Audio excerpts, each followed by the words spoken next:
નમસ્તે બાળ મિત્રો, ઈ લર્નિંગ વિડીયોમાં આપનું હાર્દિક સ્વાગત કરું છું.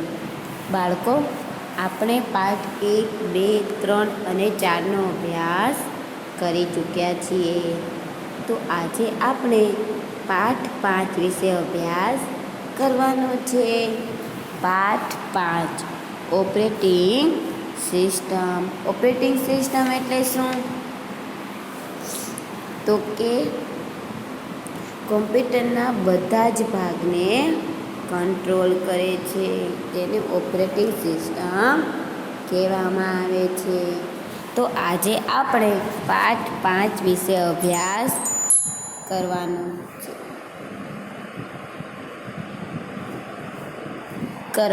છે. પાઠ 5, ઓપરેટિંગ સિસ્ટમ. હવે જુઓ બાળકો, એમાં નવા શબ્દ આપેલા છે. તે નવા શબ્દ જાણવા જરૂરી હોય છે કે તમને નવા શબ્દમાં તમને ખ્યાલ આવતો હોય છે. ધારો કે તેમાં અલગ અલગ બધા શબ્દ આપેલા હોય છે. ધારો કે icon, document, task, booting, research. આ બધા અલગ અલગ શબ્દ જાણવા પણ જરૂરી હોય છે.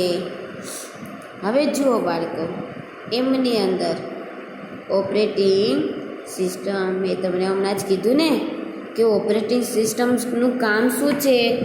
તો કે કોમ્પ્યુટરના ભાગને કંટ્રોલ કરે છે. જે સોફ્ટવેર કોમ્પ્યુટરના બધા જ ભાગને કંટ્રોલ કરે છે તે ઓપરેટિંગ સિસ્ટમ કહેવામાં આવે છે. ઓપરેટિંગ સિસ્ટમ શું છે? તો કે ઓપરેટિંગ સિસ્ટમ એ કીબોર્ડ, માઉસ, પીસી, કેમેરા, માઇક્રોફોનમાંથી ઇનપુટ તરીકેની માહિતી લે છે. તેને ઓપરેટિંગ સિસ્ટમ કહેવાય છે. ઓપરેટિંગ સિસ્ટમનું કામ શું છે? તો કે કીબોર્ડ, માઉસ, પીસી એટલે કે પર્સનલ કમ્પ્યુટર અને કેમેરા, આ બધામાંથી ઇનપુટની માહિતી મેળવે છે અને તેનો આઉટપુટ મોનિટરમાં દેખાડે છે. શેમાં દેખાડે છે? તો કે મોનિટરમાં આઉટપુટ દેખાડે છે. જ્યારે પ્રિન્ટરને ઇન્સ્ટ્રક્શન આદેશ આપવામાં આવે ત્યારે તે આપણે તેની હાર્ડ કોપી આપે છે. શું કોપી આપે છે? Hard copy. હવે જુઓ બાળકો, કોમ્પ્યુટરની અંદર તો કે ઓપરેટિંગ સિસ્ટમ કીબોર્ડ, માઉસ, પીસી, કેમેરા એ બધામાંથી તે ઇનપુટ લે છે, ઇનપુટની માહિતી મેળવે છે અને જ્યારે આપણે આઉટપુટ ટાઈમ આવે ત્યારે તે મોનિટરમાં દેખાડે છે. ધારો કે ઓપરેટિંગ સિસ્ટમનું કામ ખાલી ફક્ત આઉટપુટ બતાવવાનું પણ નથી હોતું, તેની અંદર તેના ડેટાનો પણ સંગ્રહ કરી આપે છે. ઇનપુટ કોને કહેવાય? કે જેને આપણે ટચ કરી શકીએ.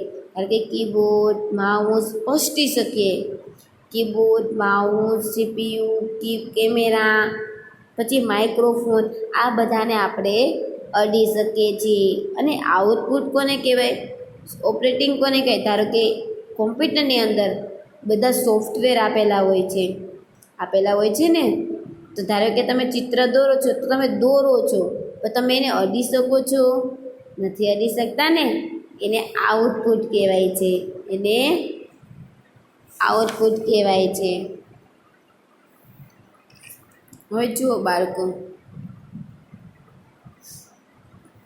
આમાં જુઓ તો તમે આમાંથી આઉટપુટ કોને કહેવાય અને ઇનપુટ કોને કહેવાય એ તમને તમારે જાણવાનું છે. હવે જુઓ, મોનિટર તો શું છે? તો કે આઉટપુટ. સ્પીકર તો કે આઉટપુટ. મોનિટર આઉટપુટ કેમ કહેવાય? તો કે તેના દ્વારા કોમ્પ્યુટર દ્વારા કોઈ પણ ડેટાનો સંગ્રહ કરી અને તમને તમારી ફાઇલ, તમારા સોફ્ટવેર, તમારું પ્રેઝન્ટેશન, તમારી કોઈ પણ ડિટેલ એ તમને કોમ્પ્યુટર પર જોવા મળે છે, આઉટપુટ તરીકે જોવા મળે છે. સ્પીકરને કેમ આઉટપુટ કહેવાય છે? કારણ કે તે કોમ્પ્યુટરની અંદરથી તમને ગીતો સંભળાવવાનું કામ કરે છે. એના દ્વારા તમે પેનડ્રાઈવ પણ અટેચ કરી શકો છો. હવે માઇક્રોફોન ઇનપુટ કેમ છે? કારણ કે આપણે એને સ્પષ્ટી શકીએ છીએ. આપણે આપણા દ્વારા તે આપણને બોલી શકે છે. હાર્ડ ડ્રાઈવ એ સ્ટોરેજ છે, તમારા જે ડેટાનો સંગ્રહ કરે છે તે સ્ટોર કરે છે. સીપીયુ શું છે? એ કેમ ઇનપુટ નથી કે કેમ આઉટપુટ નથી? કારણ કે તે કોમ્પ્યુટરની અંદર પ્રોસેસ કરવાનું કામ કરે છે. ધારો કે તમે કીબોર્ડમાં લખો છો તો કીબોર્ડ દ્વારા તમે સીપીયુની અંદર પ્રોસેસ થાય છે. પ્રોસેસ થયા પછી તમને કોમ્પ્યુટરની અંદર આઉટપુટ તરીકે જોવા મળે છે. માઉસ એ શું છે? તો કે ઇનપુટ છે. કેવી રીતના? કારણ કે તમે એને હાથ વડે ચલાવો છો, તમારા હાથથી માઉસ કામ કરે છે. હવે જો તો કે પેનડ્રાઈવ શું છે? તો કે સ્ટોરેજ છે. કેવી રીતના? ધારો કે તમે પેનડ્રાઈવની અંદર તમે કંઈ પણ વસ્તુ એડ કરી શકો છો અને એ પેનડ્રાઈવ સાચવવાનું કામ કરે છે. હવે જો કેમેરા કેમ ઇનપુટ છે? ધારો કે તમે કેમેરાને હાથમાં લ્યો છો, પછી તમે ફોટા પાડો છો ને, પછી આપણે કંઈ પણ કામ કરી શકીએ છીએ, એટલે એને ઇનપુટ કહેવામાં આવે છે. હવે જો તો કે સ્કેનર પણ એવી જ રીતના, ધારો કે તમારે કંઈ પણ વસ્તુ સ્કેન કરવી હોય, ઇમેજ છે, બુક છે કે કંઈ પણ પેજ છે, તો એ તમે એની અંદર રાખશો તો એ સ્કેન થશે ને. Very good. જો બાળકો તમને સમજાય છે ને? Very good. હવે જુઓ તો કે પ્રિન્ટર એ આઉટપુટ છે. કેવી રીતના? ધારો કે તમે એની અંદર પેજ એડ કરેલા હોય છે, પણ તમે કોમ્પ્યુટરની મદદથી તમે એની અંદર ડેટા હોય છે, ધારો કે તમારી ફાઇલો હોય છે એને પ્રિન્ટ કઢાવવાની છે, બરાબર. હવે એ ડેટા તમારા પીસીની અંદર છે, તો પીસીમાંથી તમે ડેટાને સ્ટોર કરેલા ડેટા હશે તો તેના દ્વારા તમે કોમ્પ્યુટરની મદદથી પ્રિન્ટ પણ કાઢી શકશો. ડીવીડી. હવે જુઓ, ડીવીડી એ સ્ટોરેજ છે. ધારો કે પેનડ્રાઈવ, હાર્ડ ડિસ્ક અને ડીવીડી એ બધા સ્ટોરેજ છે, એ બધા સંગ્રહ કરે છે. તો સમજાણો ને બાળકો? હવે જો સેવના ઓપ્શન વડે તે માહિતીને ડિસ્કમાં સંગ્રહ કરવામાં આવે છે. સેવના ઓપ્શન વડે તે માહિતીને ડિસ્કમાં સંગ્રહ કરવામાં આવે છે. ટૂંકમાં ઓપરેટિંગ સિસ્ટમ વડે જ કોમ્પ્યુટરના બધા જ કામ થાય છે. ઓપરેટિંગ સિસ્ટમ વગર કોમ્પ્યુટરના નકામું છે. કેના વગર નકામું છે કોમ્પ્યુટર? તો કે ટૂંકમાં ઓપરેટિંગ સિસ્ટમ વડે જ કોમ્પ્યુટરના બધા જ કામ થાય છે. ઓપરેટિંગ સિસ્ટમ ના હોય તો કોમ્પ્યુટર કંઈ કામનું નથી, તે સાવ નકામું હોય છે. પણ જો ઓપરેટિંગ સિસ્ટમ વડે જ ઓપરેટિંગ સિસ્ટમ વડે જ કોમ્પ્યુટર બધા કામ કરે છે. તેના વગર કોમ્પ્યુટર કશું કામ કરતું નથી. હવે જો તો કે ઓપરેટિંગ સિસ્ટમનું કામ શું છે? તો કે ઓપરેટિંગ સિસ્ટમ એ હાર્ડવેર અને સોફ્ટવેરને કંટ્રોલ કરવાનું કામ કરે છે. શું કરવાનું કામ કરે છે? તો કે ઓપરેટિંગ સિસ્ટમને હાર્ડવેર અને સોફ્ટવેરને કંટ્રોલ કરવાનું કામ કરે છે. હાર્ડવેર કોને કહેવાય અને સોફ્ટવેર કોને કહેવાય તે આપણે આગળ ભણીશું. હવે જો ઓપરેટિંગ સિસ્ટમનું કામ કોમ્પ્યુટરને બૂટ કરવા માટે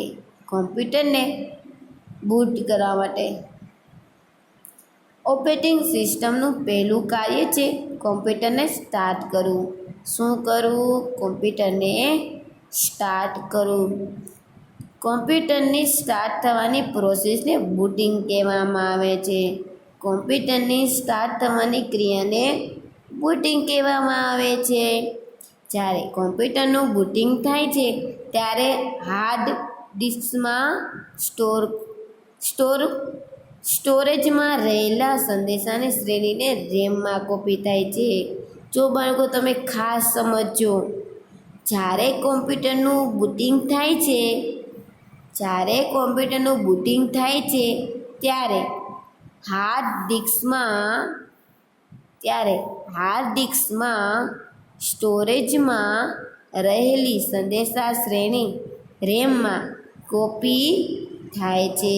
જ્યારે કોમ્પ્યુટર સ્ટાર્ટ થાય છે ત્યારે તેની પ્રોસેસ છે હાર્ડ ડિસ્કમાં સ્ટોરેજમાં રહેલા સંદેશા કે કંઈ પણ હોય છે તે રેમમાં કોપી થાય છે. અને અંતમાં વિન્ડો, ડેસ્કટોપ અને કોમ્પ્યુટરના આઇકન સ્ક્રીન પર જોવા મળે છે.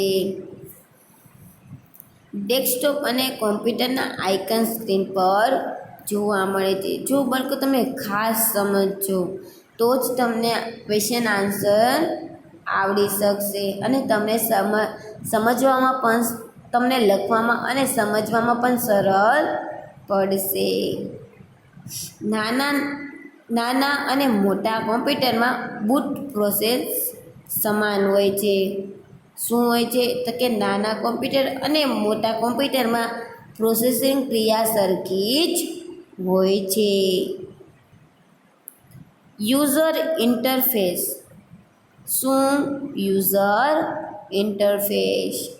ઓપરેટિંગ સિસ્ટમ એ કોમ્પ્યુટરનો ઉપયોગ કરનાર યુઝર અને કોમ્પ્યુટર બંને વચ્ચેની મહત્ત્વની કડી છે. શું છે? તો કે ઓપરેટિંગ સિસ્ટમ એ કોમ્પ્યુટરનો ઉપયોગ કરનાર યુઝર અને કોમ્પ્યુટરની બંને વચ્ચેની મહત્ત્વની કડી હોય છે. કોમ્પ્યુટરમાં આપણે અલગ અલગ કામ કરી શકીએ છીએ. કોમ્પ્યુટરમાં આપણે અલગ અલગ કામ કરી શકીએ છીએ, જેમ કે ડોક્યુમેન્ટ બનાવવા, ડેટા એન્ટર કરવા, ફાઇલની પ્રિન્ટ કાઢવી વગેરે. કોમ્પ્યુટર વાપરનાર માટે ઓપરેટિંગ સિસ્ટમ આ બધા કામ સરળ બનાવી દે છે. શું બનાવી દે છે? બધા કામ સરળ બનાવી દે છે. કોમ્પ્યુટર હવે જો તો કે રિસોર્સને મેનેજ કરવા. હવે જો ઓપરેટિંગ સિસ્ટમ એ ફાઇલ અને ફોલ્ડરના લિસ્ટને હાર્ડ ડિસ્કમાં રાખે છે. ધારો કે ઓપરેટિંગ સિસ્ટમનું કામ એક નથી કરવાનું હતું, તેને અલગ અલગ સંગ્રહ કરે છે. ધારો કે તમે ફાઇલ ફોલ્ડરના લિસ્ટને હાર્ડ ડિસ્કમાં એડ કરે છે. પછી યુઝર અને કોમ્પ્યુટર બંને વચ્ચેની જે મહત્ત્વની કડી હોય છે તે ધારો કે ડોક્યુમેન્ટ, ડેટા એન્ટર, ફાઇલની પ્રિન્ટ કાઢવી વગેરે તે ઓપરેટિંગ સિસ્ટમમાં કામ સરળ બનાવે છે. એવી જ રીતના ઓપરેટિંગ સિસ્ટમની અંદર ફાઇલ, ફોલ્ડર, લિસ્ટને હાર્ડ ડિસ્કમાં રાખે છે. ઉપરાંત ઇન્ટરનેટ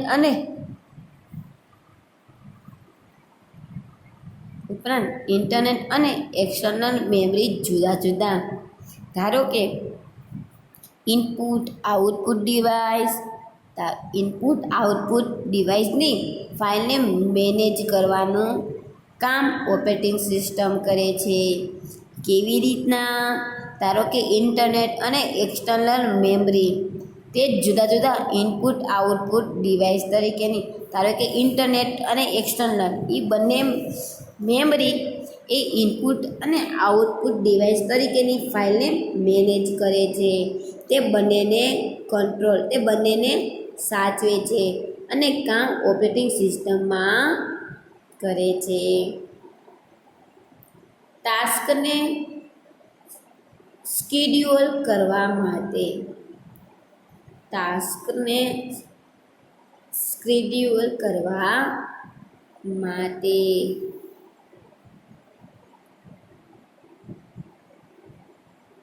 હવે જો એમાં ટાસ્ક એ કોમ્પ્યુટર એ પ્રોસેસ દ્વારા કરવામાં આવતું કામ, એટલે કે ઓપરેટિંગ સિસ્ટમ એ ઇનપુટ ડિવાઇસમાંથી ડેટા રિસીવ કરીને તેના આદેશ પ્રમાણે પ્રોસેસ કરે છે. શું કરે છે? પ્રોસેસ કરે અને તેને આઉટપુટ આપે છે. ધારો કે મેં તમને કીધું હમણાં મેનેજ કરવા માટે, ધારો કે ફાઇલ, ફોલ્ડર અને હાર્ડ ડિસ્કમાં રાખે છે. તે ઇન્ટરનેટ અને એક્સટર્નલ મેમરી, તે આઉટપુટ અને ઇનપુટ ડિવાઇસની બંને ફાઇલને સાચવે છે, મેનેજ કરવાનું કામ કરે છે. એવી જ રીતે આઉટપુટ ડિવાઇસ આ પ્રોસેસ કરેલી ફાઇલને મેમરીમાં મોકલે છે. કેમાં મોકલે છે? મેમરીમાં. અને મેમરીમાં ફાઇલનો સંગ્રહ કરે છે. શેમાં સંગ્રહ કરે છે? મેમરીમાં. હવે જો કોમ્પ્યુટર શું છે? તો કે computer process, monitor, processing, computer CPU, output જે છે તે પ્રક્રિયા. ધારો કે મોનિટરનું કામ, સીપીયુનું કામ શું છે? તો કે પ્રોસેસ કરવાનું, એની અંદરના ડેટાને સ્ટોર કરે છે, તે પ્રોસેસ કરે છે. ધારો કે તે મોનિટરનું કામ શું છે? તો કે એ તમને આઉટપુટ બતાવે છે. શું બતાવે છે? આઉટપુટ બતાવે છે. જો એવી જ રીતના આપણે આમાં જોયું ને બાળકો કે ટાસ્ક એટલે પ્રોસેસ દ્વારા કરવામાં આવતું કામ ઓપરેટિંગ સિસ્ટમનું છે. શેનું છે? ઓપરેટિંગ સિસ્ટમનું. એ ઇનપુટ ડિવાઇસમાંથી ડેટા રિસીવ કરે છે. તે ઇનપુટ ડિવાઇસમાંથી ડેટા રિસીવ કરે છે. ઇનપુટ કોને કહેવાય અને આઉટપુટ કોને કહેવાય એ તો તમને ખ્યાલ આવી ચૂક્યો છે. તેના આદેશ પ્રમાણે પ્રોસેસ કરેલી ડેટાને આઉટપુટ આપે છે. શું આપે છે? આઉટપુટ. ધારો કે તમે ઇનપુટ દ્વારા ડેટા રિસીવ કરીને તેના આદેશ પ્રમાણે પ્રોસેસ થાય છે અને તે આઉટપુટ તમને જોવા મળે છે. આઉટપુટ ડિવાઇસ આ પ્રોસેસ કરેલી ફાઇલને મેમરીમાં મોકલે છે. શેમાં મોકલે છે? મેમરીમાં. અને મોનિટરમાં ફાઇલનો સંગ્રહ થાય છે. શેમાં સંગ્રહ થાય છે? મેમરીમાં. મેમરી. હવે જોઈએ તો કે મેમરી મેનેજમેન્ટ. જ્યારે ડેટા પર પ્રોસેસ થતી હોય ત્યારે તે રેમની મેમરીનો સંગ્રહ કરે છે. શેનો સંગ્રહ કરે છે? રેમની મેમરીનો. ઓપરેટિંગ સિસ્ટમનું કામ એ છે ડેટા પરની પ્રોસેસ પૂરી થાય પછી તે ઇન્સ્ટ્રક્શન એટલે કે સૂચના પ્રમાણે રેમમાં મૂકી. જ્યારે પ્રોગ્રામ બંધ કરવામાં આવે છે ત્યારે ઓપરેટિંગ સિસ્ટમ આ પ્રોગ્રામના ડેટાને ક્લીન કરે છે. શું કરે છે? તો કે જ્યારે ડેટા પર પ્રોસેસ થતી હોય ત્યારે તે ડેટા રેમની મેમરીનો ઉપયોગ કરે છે. શેમાં કરે છે? મેમરીનો ઉપયોગ કરે છે. એટલે કે ઓપરેટિંગ સિસ્ટમનું કામ એ જ છે કે ડેટા પરથી પ્રોસેસ પૂરી થાય છે અને ઇન્સ્ટ્રક્શન એટલે કે સૂચના પ્રમાણે રેમમાં મૂકે છે. જ્યારે પ્રોગ્રામ બંધ કરવામાં આવે છે તે ઓપરેટિંગ સિસ્ટમ આ પ્રોગ્રામના ડેટાને ક્લીન કરે છે. શું કરે છે? ડેટાને ક્લીન કરે છે. હવે જો તો કે category of operating system. Category of operating system. હવે કોમ્પ્યુટરમાં ઓપરેટિંગ સિસ્ટમ એ કોમ્પ્યુટરની અંદર અંદર જ આવેલું હોય છે. શેમાં આવેલું હોય છે? ઓપરેટિંગ સિસ્ટમ તો કે કોમ્પ્યુટરની અંદર જ આવેલી હોય છે. પરંતુ તમે તમારી જરૂરિયાત પ્રમાણે ઓપરેટિંગ સિસ્ટમને અપડેટ કરી શકો છો. શું કરી શકો છો? અપડેટ કરી શકો છો અથવા બદલી પણ શકો છો. તમારે ઓપરેટિંગ સિસ્ટમ એની અંદર જ આવેલું હોય છે, પણ તમારે કોમ્પ્યુટરની અંદર ઓપરેટિંગ સિસ્ટમ અપડેટ પણ કરી શકો છો અને તે બદલી પણ શકો છો. ધારો કે તમે મોબાઈલ તો જોયો હશે ને, મોબાઈલમાં તમે અપડેટ કરો એટલે એના આઇકન્સ એ બધું ચેન્જ થઈ જાય છે. ધારો કે આઇકન્સ અને એની પ્રોસેસ એ બધી અલગ પડી જતી હોય છે અને તમે એ રાખી પણ શકો છો અને અપડેટ પણ કરી શકતા હોય છે. ઓપરેટિંગ સિસ્ટમ 3 કેટેગરીમાં વહેંચવામાં આવી છે. કઈ 3 કેટેગરીમાં વહેંચવામાં આવી છે? તો કે stand alone operating system, server operating system, embedded operating system. આ 3 ભાગમાં વહેંચવામાં આવે છે.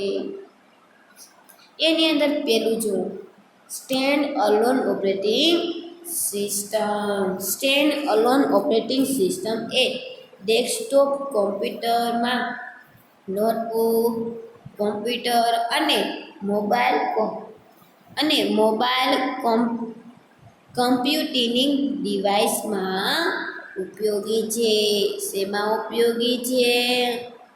મોબાઈલ, નોટબુક અને કોમ્પ્યુટર.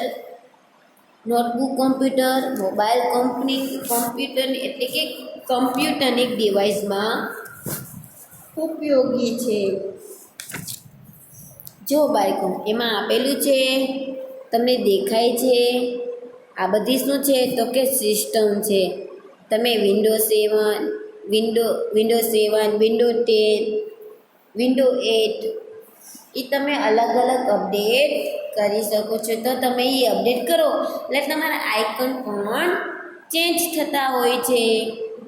હવે જો એમની અંદર સ્ટેન્ડ અલોન ઓપરેટિંગ સિસ્ટમ ને ક્લાયન્ટ ઓપરેટિંગ સિસ્ટમ તરીકે પણ ઓળખવામાં આવે છે. શું કરવામાં આવે છે? ઓળખવામાં આવે છે. કારણ કે તે નેટવર્ક સાથે અને નેટવર્ક વગર તેમ બંને રીતે કામ કરે છે.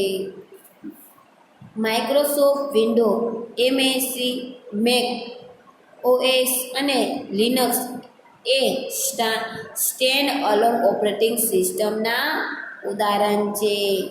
શું છે?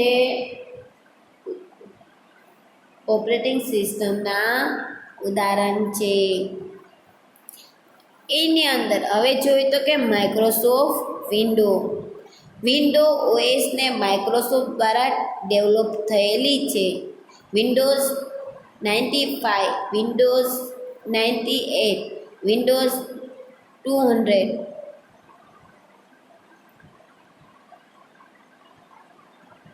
વિન્ડોઝ NT, વિન્ડોઝ ME એટલે કે જો Windows 95, window 98, window 2000, window NT, window ME, window XP, window vista અને વિન્ડો 7. અત્યારે આપણે વિન્ડો 7 એ પ્રખ્યાત વિન્ડો ઓપરેટિંગ સિસ્ટમ છે. અત્યારે આપણે હાલની અંદર વિન્ડો 7 અપડેટ છે. તે પ્રખ્યાત વિન્ડો ઓપરેટિંગ સિસ્ટમ છે. વિન્ડો 7 એ માઇક્રોસોફ્ટની નવી જ ઓપરેટિંગ સિસ્ટમ છે.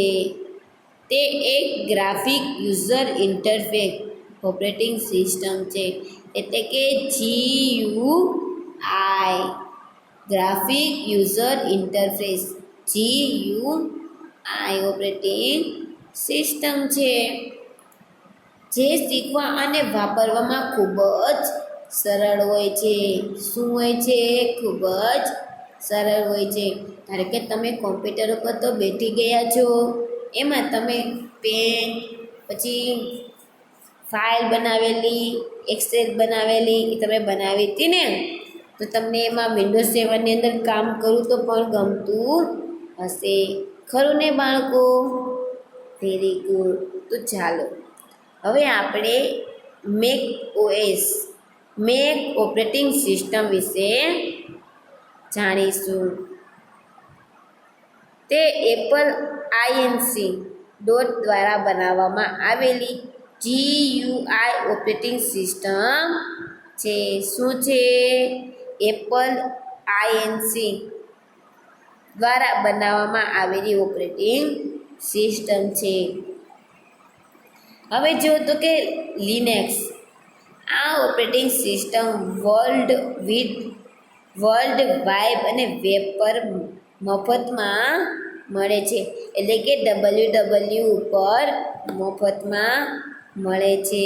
એમાંથી તમે પણ લઈ પણ શકો છો. ધારો કે મેક એપલ આઈએનસી એમાં લાયસન્સ હોય છે, એ તમે જ્યારે લ્યો ને ત્યારે તમારે લાયસન્સ, ધારો કે આપણે એટલે એવું લાયસન્સ નહીં, ગાડીનું એવું લાયસન્સ નહીં, કોમ્પ્યુટરની અંદર સોફ્ટવેર હોય છે એના લાયસન્સ હોય છે, તો એ અપડેટ થતા હોય છે, ઇન્સ્ટોલ થતા હોય છે. હવે જુઓ બાળકો, લિનક્સ એ એક open source code operating system છે. ઘણી કંપની જેવી કે રેડ હેટ એન્ડ મેકડાર્ક તેમને લિનક્સની સરળ સિસ્ટમ બનાવી છે, જે ખરીદવી પડે છે. કંપની છે એના દ્વારા તે રેડ હેટ અને મેકડાર્ક તેને લિનક્સની સરળ સિસ્ટમ બનાવી છે. રેડ હેટ લિનક્સ એ લિનક્સનું પ્રખ્યાત વર્ઝન છે. શું છે? પ્રખ્યાત વર્ઝન છે. તે GNOME સાથે બનાવવામાં આવ્યું છે, જેમાં તમે કોઈ પણ પિક્ચર્સનો ઉપયોગ કરવો હોય તો GNOME પિક્ચર્સ લઈ શકો છો. ધારો કે વર્ઝન છે તે સાથે બનાવવામાં આવ્યું છે, તેના દ્વારા બનાવવામાં આવ્યું. તમે એની અંદરથી પિક્ચર્સ પણ એડ કરી શકો છો અને તમે એમાં કામ કરવું વધારે ગમતું હોય છે અને એકદમ સરળ પડે છે. હવે જો કે સર્વર ઓપરેટિંગ સિસ્ટમ. શું? સર્વર ઓપરેટિંગ સિસ્ટમ નેટવર્કને સપોર્ટ કરવા માટે આ ઓપરેટિંગ સિસ્ટમને બનાવવામાં આવ્યું છે. શું કરવામાં આવ્યું છે? સપોર્ટ કરવામાં આ ઓપરેટિંગ સિસ્ટમને બનાવવામાં આવે છે. તે બધી જ સાઇઝના નેટવર્કને જેવા કે મીડિયમ, લો લેજ, સાઇટ, બિઝનેસ અને વેબ સર્વર માટે ખાસ વપરાય છે. સર્વર ઓપરેટિંગ સિસ્ટમ તરીકે વિન્ડોઝ સર્વર 2008, યુનિક્સ, સોલારિસ અને નેટવર્કનો ઉપયોગ કરવામાં આવે છે.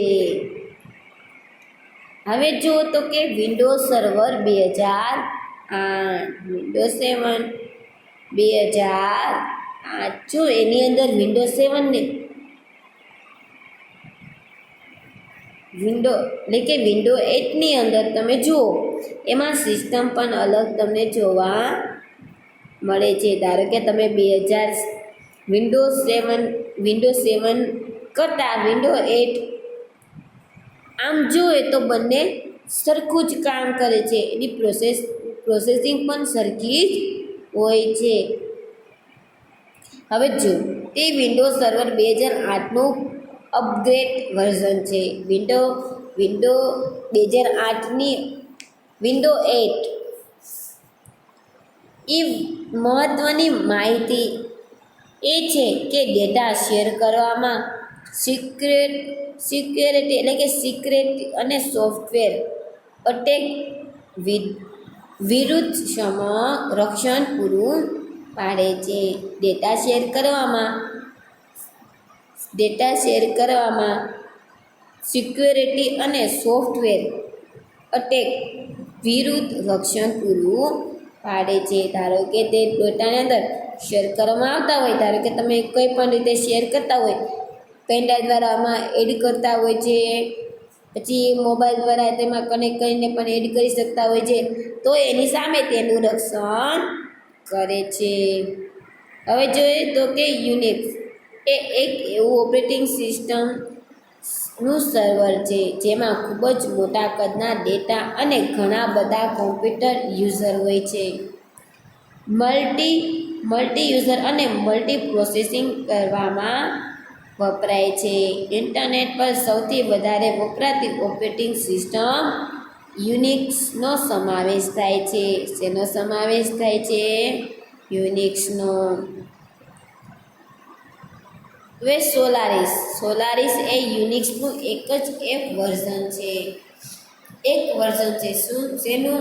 તો કે યુનિક્સનું વર્ઝન કયું છે? શું કે સોલારિસ, જે સન માઇક્રો સિસ્ટમ દ્વારા બનાવવામાં આવ્યું છે. તેને ખાસ ઈ-કોમર્સની ઉપયોગી માટે બનાવવામાં આવ્યું છે. નોવેલ્સ નેટવર્ક આ સર્વર ઓપરેટિંગ સિસ્ટમ એ સર્વર ક્લાયન્ટ એટલે કે ગ્રાહક માટે બનાવવામાં આવે છે. સર્વર ક્લાયન્ટ એટલે કે ગ્રાહક માટે બનાવવામાં આવે છે. કેવી રીતના? તો કે નેટવર્ક એ સર્વરનો ભાગ છે જે નેટવર્ક બાજુ રહે છે અને ક્લાયન્ટ પ્રોટેક્શન અને ક્લાયન્ટ કોમ્પ્યુટરના બાજુ નેટવર્કને જોડેલું રાખે છે. શું રાખે છે? નેટવર્કને જોડેલું રાખે છે. કેવી રીતના? જો એમાં આપેલું છે જુઓ તો બાળકો, એની અંદર તો કે જે મેન નેટવર્ક છે, એડમિનિસ્ટર જો આપેલું છે અહીંયા, આ મેન છે. હવે જો એની બાજુમાં કોમ્પ્યુટર વિન્ડો NT અને એડમિનિસ્ટ્રેટર આ બંને છે. એ બંને સરખા પણ જે મેન છે, આ બધા ક્લાયન્ટ અને આ એક જ વ્યક્તિ છે, એટલે કે જે નેટવર્ક છે એ બધાને સંબોધે છે. હવે જુઓ તો કે નેટવર્ક એ બધા જ પ્રકારના સોફ્ટવેર અને બધા જ પ્રકારના કોમ્પ્યુટરને ચલાવવામાં આવે છે. કોમ્પ્યુટર બધાનો ઉપયોગ થાય છે. હવે એમ્બેડેડ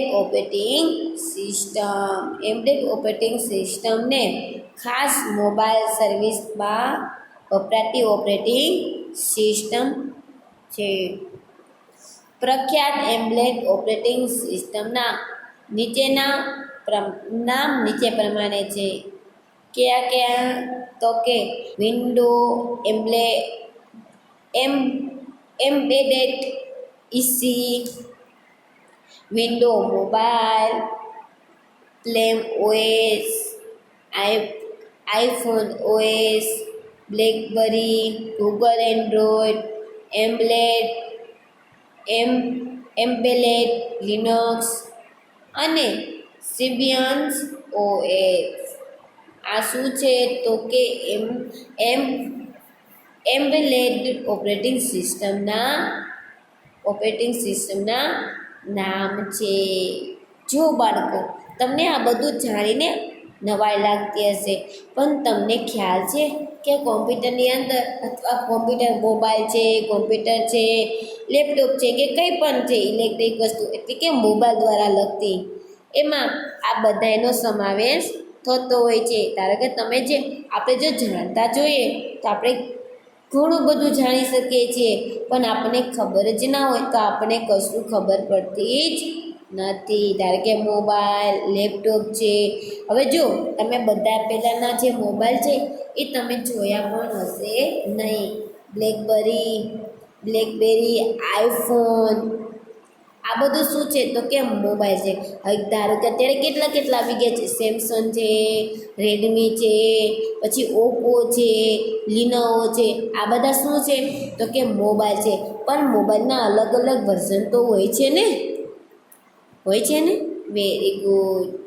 હવે જો આપણે વિન્ડો એમ્બલેટ ઇસી વિશે અભ્યાસ કરીશું.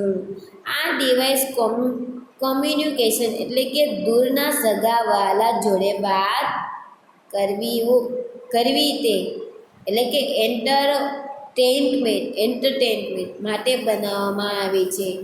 તેનો સામાન્ય ઉપયોગ ડિજિટલ કેમેરા, ટેલિનર મશીન, ડિજિટલ ફોટોગ્રાફર, પોપ્સ, સિક્રેટ રોબોટ અને પોર્ટેબલ મીડિયમ પ્લેમાં કરવામાં આવે છે. જો બાળકો અહીંયા આપેલું છે ને, જો અહીંયા આપેલું છે, દેખાય છે, લેપટોપ જેવું દેખાય છે ને, તેના દ્વારા તમે એન્ટરટેનમેન્ટ, પછી ઓટોમેટર, ડિજિટલ કેમેરા, ફોટોગ્રાફર, એમાં તમે અલગ અલગ રીતે પણ કરી શકો છો. હવે વિન્ડોઝ મોબાઈલ, આ ઓએસ એ વિન્ડો એમ્બલેટ ઓપરેટિંગ સિસ્ટમ એટલે કે વિન્ડો એમ્બલેટ ઇસી આધારિત છે. આ ઓપરેટિંગ સિસ્ટમ એ સ્માર્ટફોનમાં વપરાય છે. આપણે સ્માર્ટફોન કહીએ છીએ ને, ટચ સ્ક્રીન કહીએ છીએ ને, એવી જ રીતના આ મોબાઈલ છે, આપણે એને સ્માર્ટફોન કહેવાય છે. સ્માર્ટફોન તરીકે પણ આપણે ઓળખીએ છીએ. વિન્ડોના મોબાઈલ આપણે વેબ પર સર્ચ કરવું એટલે કે ઈમેલ મોકલવા, મ્યુઝિક સાંભળવું, ગીતો અથવા વિડીયો જોવા અને ગેમ રમવી વગેરે કામ કરી શકીએ છીએ. પ્લેમ ઓએસ આ દ્વારા બનાવવામાં આવેલી આ ઓએસને મોબાઈલમાં વપરાય છે. તે PDAS એટલે કે પર્સનલ ડિજિટલ અસાઇનમેન્ટ અને સ્માર્ટફોન કે જે તમારી હથેળીમાં આવી જાય એટલા માટે તે ડિઝાઇન કરવામાં આવે છે. કેવો અત્યારે અલગ અલગ બધા મોબાઈલ આવે છે ને, અલગ અલગ રીતે તમે એને પકડી શકો છો, આંગળીમાં રાખી શકો છો, પછી હાથમાં પણ તમે રાખી શકો છો. એવા અલગ અલગ મોબાઈલના શેપ પણ બનાવવામાં આવે છે. હવે જોઈએ તો કે આઈફોન ઓએસ એટલે ઓપરેટિંગ સિસ્ટમ એ એપલ દ્વારા બનાવવામાં આવે છે. એપલ કંપની આ ઉદાહરણ તરીકે iPhone, iPod touch, Apple smartphone અને એપલ ટીવી પણ આવે છે. શું આવે છે? એપલ ટીવી પણ આવે છે. કયો તો બાળકો, આપણે જે મોબાઈલ વિશે જાણીએ એની કરતાં આપણને વધારે જાણકારી હોય છે. મોબાઈલમાં તો કે હવે તમને બધાને મોબાઈલમાં તો ખ્યાલ જ હશે કે મોબાઈલમાં કેવી રીતે યુઝ થાય, એમાં શું શું આવેલું હોય છે અને એની સિસ્ટમ શું છે, એની પ્રોસેસ કેટલી છે, ખરું ને બાળકો? હવે જુઓ તો કે BlackBerry OS RIM research in મોટેક્સ આ દ્વારા સપ્લાય કરેલી માહિતી આ ઓએસ બનાવાય છે. બ્લેકબેરી ડિવાઇસ PRM એટલે કે પર્સનલ ઇન્ફોર્મેશન મેનેજર પ્રોવાઈડ કરે છે. ગૂગલ એન્ડ્રોઈડ આ ઓપરેટિંગ સિસ્ટમ એ ગૂગલ દ્વારા મોબાઈલ ડિવાઇસમાં બનાવવામાં આવે છે. તેની મદદથી ખૂબ જ સરળતાથી ઈમેલ મોકલવામાં, વિડીયો લેવામાં, વેબ બ્રાઉઝિંગ વગેરે સરળ થયેલું છે. કારણ કે તમે ગૂગલ યુઝ કરો છો ને, ગૂગલ છે, યુટ્યુબ છે, વાઈફાઈ છે, એના દ્વારા તમે મોબાઈલની અંદર કંઈ પણ લઈ શકો છો, સરળતાથી તમે જાણી પણ શકો છો, તમે એપ પણ ડાઉનલોડ કરી શકો છો. ગૂગલ એન્ડ્રોઈડનું કામ યુટ્યુબ અને બધાનો સંગ્રહ એટલે કે તમારે ધારો કે તમારે વિડીયો છે, ઈમેલ મોકલવા છે, વિડીયો લેવા છે, વેબ બ્રાઉઝિંગ તરીકેનું કામ કરવું છે, તો પણ તમને સરળ રીતે કરી શકો છો. હવે જુઓ તો કે સિમ્બલિયન ઓએસ નોકિયાના સ્માર્ટફોન માટે આ ઓએસ બનાવવામાં આવે છે. શું બનાવવામાં આવે છે? નોકિયાના મોબાઈલ માટે. નોકિયા પણ એક કંપની છે. નોકિયા, આઈડિયા, જીવો, બધા તમને બધાને તો ખ્યાલ જ હોય છે ને. Very good. હવે જો ઓએસ બનાવવામાં આવે છે, સિમ્બિયનનું નવું વર્ઝન સિમ્બિયન 3 છે, જે 2010માં આવ્યું અને તે નોકિયા એનેટમાં તેને વાપરવામાં આવ્યું છે. જો બાળકો આ શું છે તો કે નોકિયા દ્વારા બનાવવામાં આવેલી એક ન્યૂ સિમ્બિયન વર્ઝન છે. નવું એ ક્યારે લોન્ચ થયું તો કે 2010માં લોન્ચ થયું અને નોકિયા N8માં તે વાપરવામાં આવ્યું. તો બાળકો તમને આજે આપણે મોબાઈલ કોમ્પ્યુટર વિશે અભ્યાસ કરી ચૂક્યા. તે ઓપરેટિંગ સિસ્ટમની અંદર કઈ કઈ સિસ્ટમ આવેલી હોય છે, કેટલી સિસ્ટમ હોય છે, એ આપણે આજે અભ્યાસ કર્યો. તો બાળકો તમને સમજાનો ને પાઠ? Very good. હવે જો આપણે પછી તમારે પાઠ સમજવાનો છે અને વાંચવાનો પણ છે.